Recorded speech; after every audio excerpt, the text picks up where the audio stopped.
How's it going? I've been sent a tent and it's not one I've ever heard of. It's called Not Gear. This one's called the Strong Breeze and it promises to be really stable in strong winds. I can already see it's got a label on here that says YKK zips. Let's hope it's the quality I think it might be. Let's have a look. It's very lightweight material. It's 20D nylon.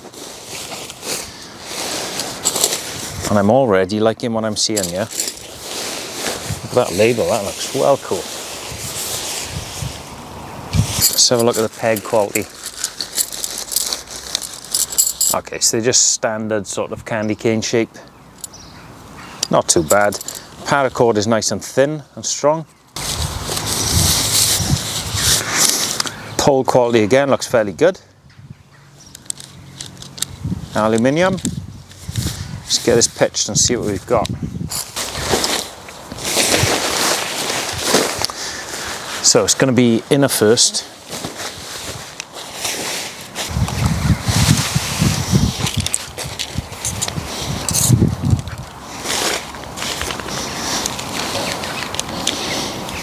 Right, so there we've got the freestanding structure. I was a little bit confused putting that up then. You've got to cross the poles at the top to make it freestanding.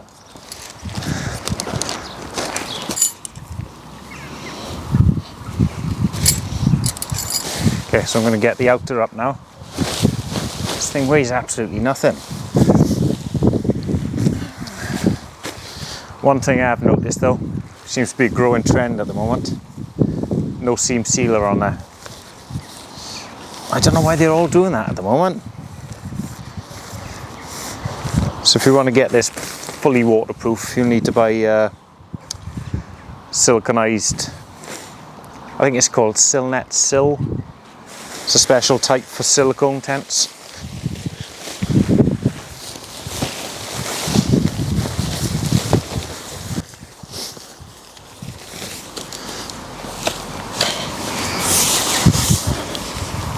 Here's a sort of connection I've never seen before. It just hooks onto there. Works quite well.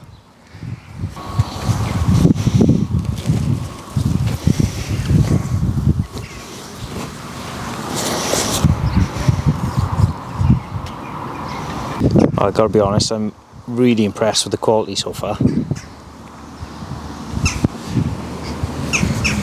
Nice attention to detail everywhere.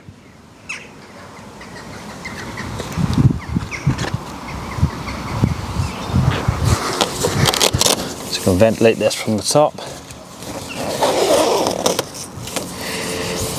I haven't even had a look inside yet. Right, let's have a look in there, shall we?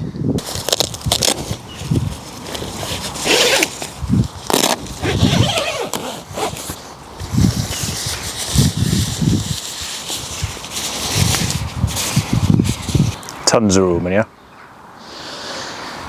It's the same shape as the OEX Raccoon, but I found the porch in that was tiny. You get much more space in this. You are paying more obviously, but it's not a whole lot more. I think at the moment they're selling for £154. You're getting a quality item for that. It's a good test actually, because we are getting some strong breezes today. It seems solid already. Okay, so I can sit up fully stretched inside. I'm 6 foot tall. Feet to the end of the porch. It's a big old area. They say it's a one-man tent. It's quite a wide area, so 1.5 man I'd say.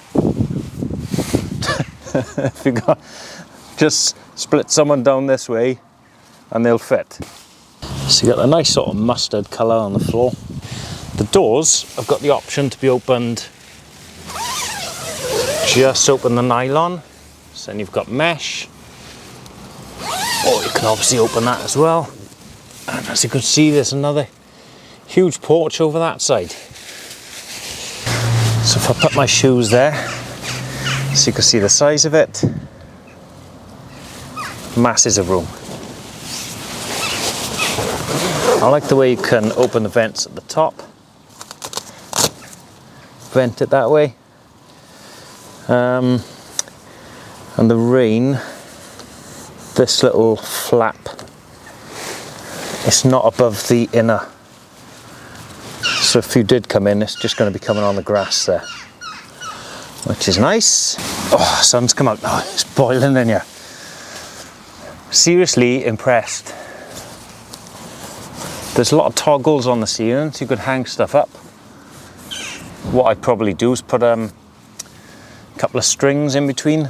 You could use it for drying, either that way across or straight down. It's a very versatile thing. And it's only 1.6 kilograms, which is crazy. The amount of space you get in here. Now, I did see in the picture, in the winds, they'd set up sort of cross lines from these, just to hold it all rigid. I can't see them included with that. I think you've got to add your own. But there is another party piece to this. If there's super strong winds, you can use your trekking poles to help you. So let's give that a try. Now, this tent already seems really stable to me. But if you are having trouble with gale force winds in the middle of the night, they've supplied you with these extra little grommets. So the way they work, you put your trekking pole at the end, in the direction the wind is blowing from, and it should give you a really stable base.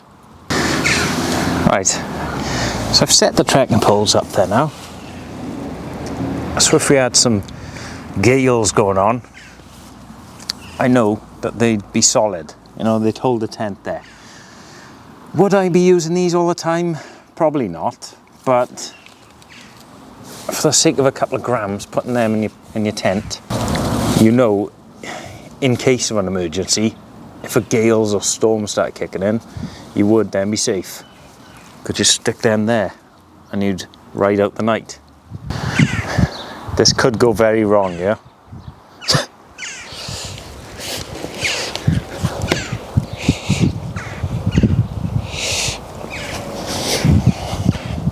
Well, well, well, look at that. That's going to stand up to any breeze, isn't it? Poppy's giving it the seal of approval. I've just noticed now, I think one porch is slightly smaller than the other, look. There's only a little bit in it. It's one thing to point out anyway. I gotta be honest, I absolutely love this tent. I think it's brilliant. Not so much for the trekking pole idea. I think that is a neat trick. I don't think I'm going to be using it, to be honest. It had exactly the right amount of pegs, which you just never see these days. It's normally, a tent normally needs like 15 pegs and they give you about 6, so they can say it's light. But it had the exact amount.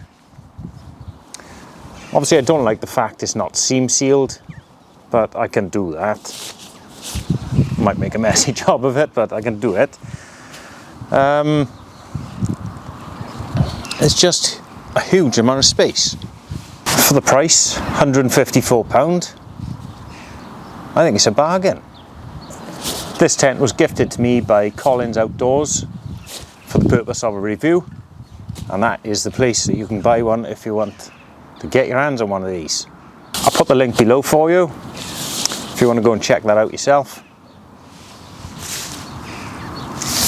I think it's definitely a very versatile tent, and it's going to be brilliant in strong breezes, just like its namesake. So thanks for watching that. Come back soon and I'll be sleeping out in this. We'll try it somewhere up high and windy, see if it lives up to its name.